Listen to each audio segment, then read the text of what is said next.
Well, he may have finished second in Iowa, but Donald Trump did receive a major endorsement from one key member of the Republican Party. We want to bring in former Senator Scott Brown live in Manchester, New Hampshire this morning. Good to see you, Senator. Thanks so much for joining us.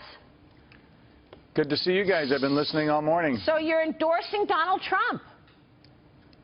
Yes, as you know, Maria, you pointed it out, we had the 10 people to our No BS backyard barbecues, and the opportunity to listen to them, grill them literally on any and all issues of concerns. The overriding theme that came about is two things. First of all, any one of the candidates running on our side would make a better president than Hillary Clinton or Bernie Sanders. That's number one.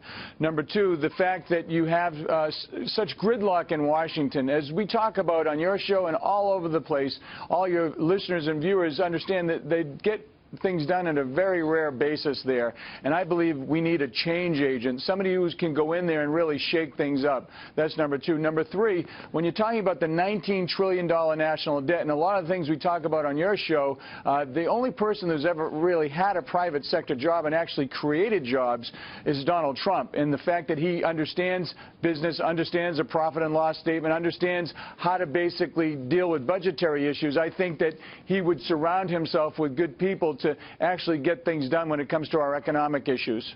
Senator, this is a huge endorsement for Donald Trump because you're the first former senator to be doing this. And so my question is related to how he got you over the hump, related to his non-political experience and being able to go down to Washington and form the types of consensuses that you needed to do when you were there. What were some of the things that he did to get you over that hump?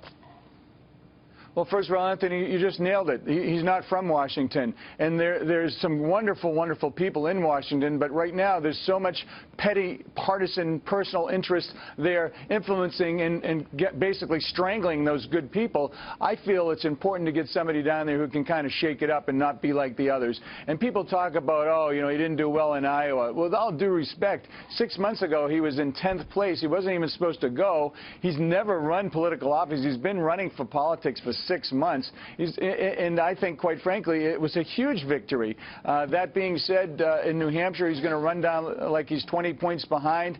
And I like every other one of the candidates. And I've loved this process. I love the fact that we have some great people, great Americans. As I said the other day on your show, they're all good Americans, and they're running in a different way and pushing forth their strong beliefs, and that's great. Well, Scott, Senator, why then endorse anybody at all this early in the process?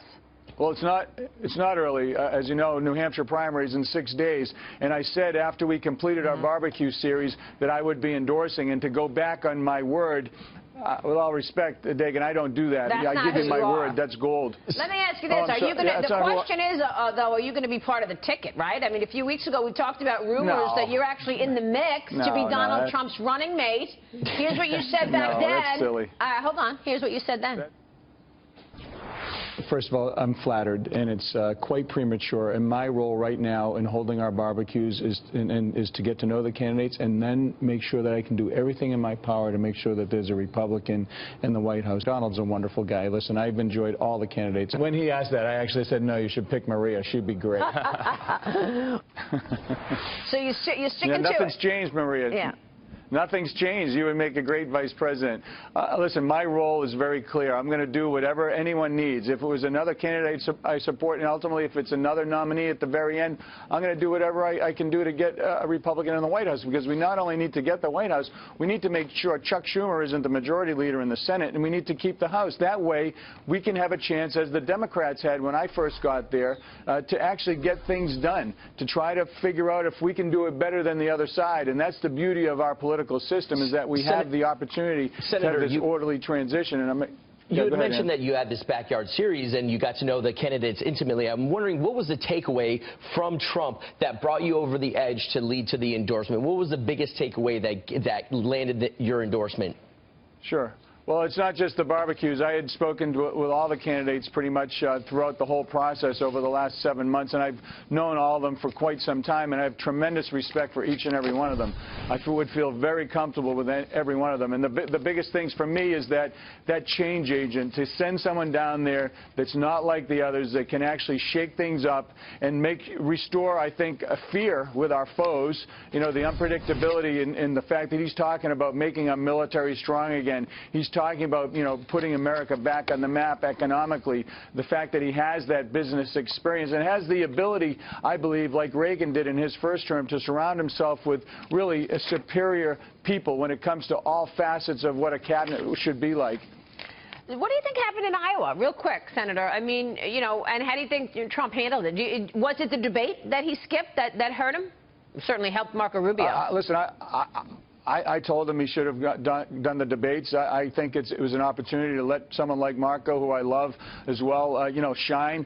That being said, you know, second place for somebody who's been running for political office for 6 months in Iowa, that's huge. Yeah. And spent the least amount of money. I think it's a little bit of a learning process in that had he known that he had the ability to really win that and not relying on the polls, I think he would have spent more time, effort, and money on the ground game, which you have operatives supporting, you know, Ted Cruz and Marco, who have been doing this forever, so they know it, they have it down, they get it. Yeah. So there's an experience factor there that comes into play, and you know, he's learning as he goes along, and that's okay. I kind of like the fact that he's out there, he's making mistakes, he's doing some things differently, he's shaking it up, and I think that's important for our political process. Yep.